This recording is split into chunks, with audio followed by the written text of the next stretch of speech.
থেকে শুরু করে একদম নিচ পর্যন্ত যে যেই দগদগে গণহত্যাটা তারা করেছে, অনুশোচনা নাই, বিচার নাই, এখনো তারা আবার বাংলাদেশের মানুষকে লকডাউনের ভয় দেখায়। প্রথমত আমাদের এটা একটা কালেকটিভ ফেলিওর বাংলাদেশে, যে আমরা বাংলাদেশের 18 কোটি মানুষ মিলে যেরকম জুলাই গণঅভ্যুত্থান করে এখানে আওয়ামী লীগের পতন খুব ছোট ব্যাপার, আমরা ঐতিহাসিকভাবে এখানে দিল্লির মসনদের পতন ঘটিয়েছি। সেই দিল্লির মসনদের পতন ঘটানোর পরে এখানে ঢাকার সরকার প্রতিষ্ঠা করতে পারি নাই। এই যে ঢাকার সরকার প্রতিষ্ঠা করতে না পারার যে বেদনা, তার ফলে এখন এই 1.5 বছর পরে জনগণকে রাত জেগে খুনি লীগের লকডাউনের পাহারা দিতে হয়। যদিও এইটা আসলে আপনারা জানেন যে এই যে খুনি লীগ, এই যে মিছিল কারওয়ান বাজারে বলে জয়, যাত্রাবাড়ি গিয়ে বলে বাংলা, মানে আপনি ভাবেন এটা আমাদের সবার শিক্ষণীয় আছে। আজকে আমরাও আল্লাহর কাছে তওবা করি যে আমাদের মধ্যে কোনো অধ্যত্ব চলে না আসে। দেখেন আমরা নিজের আস্তে আস্তে গল্প করতেছিলাম যে ছাত্রলীগের আমাদের পার্থক্য কোথায়। তাদের হাতেও লাঠি ছিল, আমাদের হাতেও লাঠি, তো তাদের মাথায় হেলমেট ছিল, আমাদের হাতে এইটা নাই।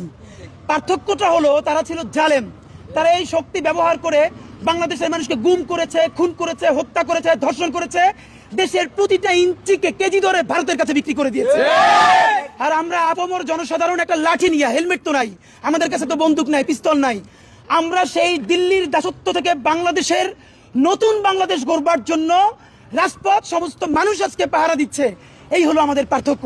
সুতরাং বন্ধুরা, আপনাদের মাধ্যমে বলতে চাই, ইতিমধ্যে আমি দেখলাম যে আওয়ামী লীগের অনেক পেজ থেকে, আপনারা দেখেছেন গতকালকে শেখ হাসিনার পেজ থেকে ইনকিলাব মঞ্চের কথা বলা হচ্ছে। সজীব ওয়াজেদ জয়, এটা নাম বলা ঠিক নেই, এটার নাম হলো অটিস্টিক জয়।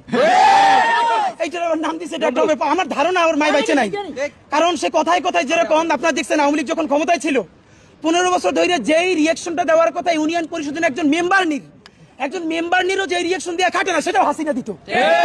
এখন দেশে এত ঘটনা ঘটে যাইতেছে, কিন্তু সে ভিডিও কলেও আসে না, প্রকাশ্য আসে না।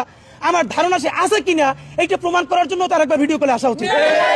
আর যদি টিটপটাং হয়ে যায় তাহলে আমাদের জানার ইচ্ছা তার কি কবর হয়েছে নাকি চিতায় তুলছে।